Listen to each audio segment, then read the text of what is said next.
Ave Maria, everybody, and welcome to the School of Mary once again. In today's episode, we will be looking at living a life of union with Mary by means of union of will.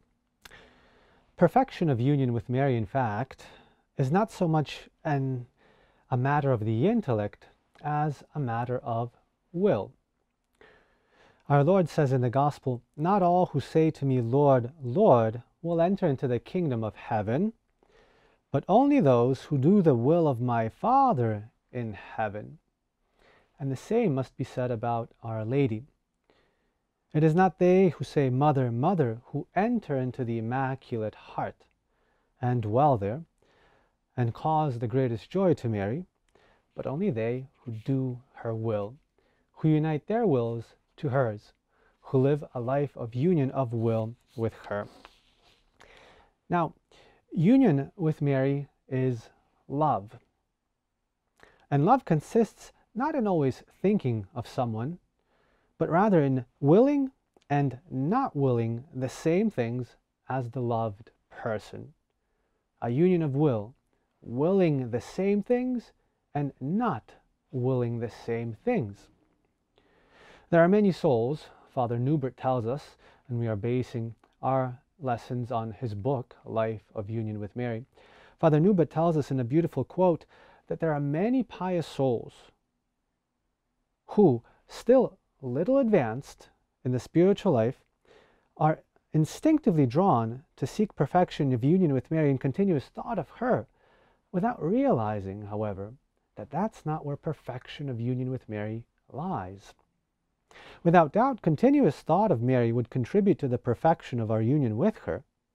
The more we think of the Blessed Virgin, the more we shall love her, and the better we shall work for her. But union of thought is just the beginning. It is a means to a greater end, which is union of will.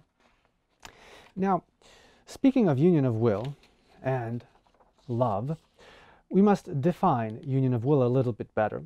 We are talking of union of thoughts, of words, and actions. A conformity of our thoughts to those of Our Lady. A conformity of our words to those of Our Lady. And a conformity of our actions to those of Our Lady. Deliberately aligning our choices to make them agree with those of Mary, to make them pleasing to her. Perfect union of will, as you may see, leads to such conformity with Our Lady that St. Maximilian speaks of a transubstantiation into the Immaculate.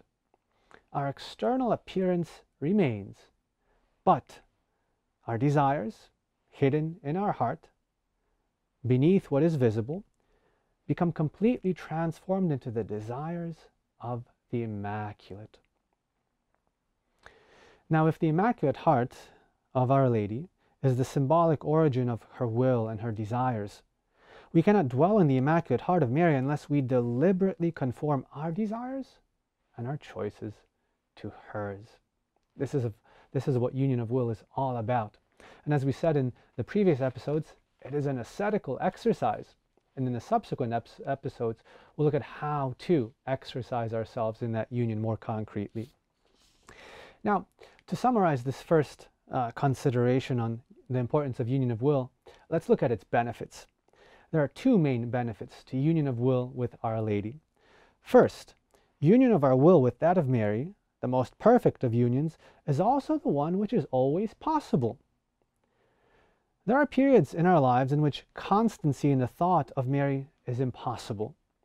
Times of great intensity of our occupations, for example, when what we do for God, for Our Lady, absorbs all our attention, and we cannot lift up our minds to Our Lady directly. Also, moments of fatigue, of nervous headache, for example, sickness, temptation, tension, confusion, when our minds don't function as well as they would normally. These are moments when union of thought becomes difficult or even impossible. But what prevents the soul from uniting its will with that of Mary in these moments? Uniting our actions to the actions of Mary, doing that which pleases her. And this, pleasing Our Lady, is the second advantage, second benefit of union of will.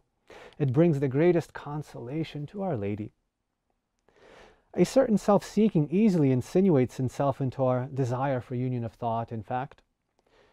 The consolation that we find in thinking of our Heavenly Mother can easily become the goal of our living a life of union with her.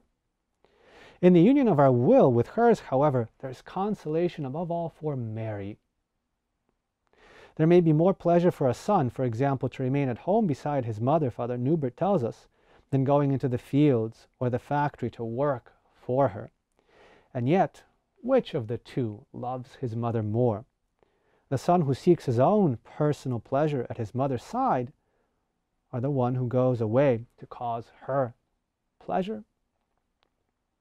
Is it not precisely in these moments when union of thought is practically impossible, but union of will remains within our reach?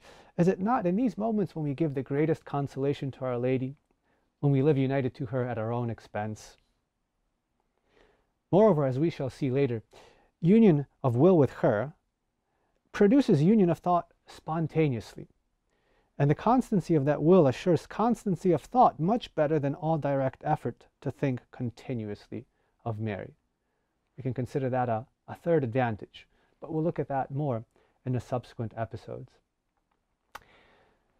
Brothers and sisters, all those who seek to live a life of union with Mary seek to unite their wills with hers, so as to bring the greatest possible pleasure above all to her.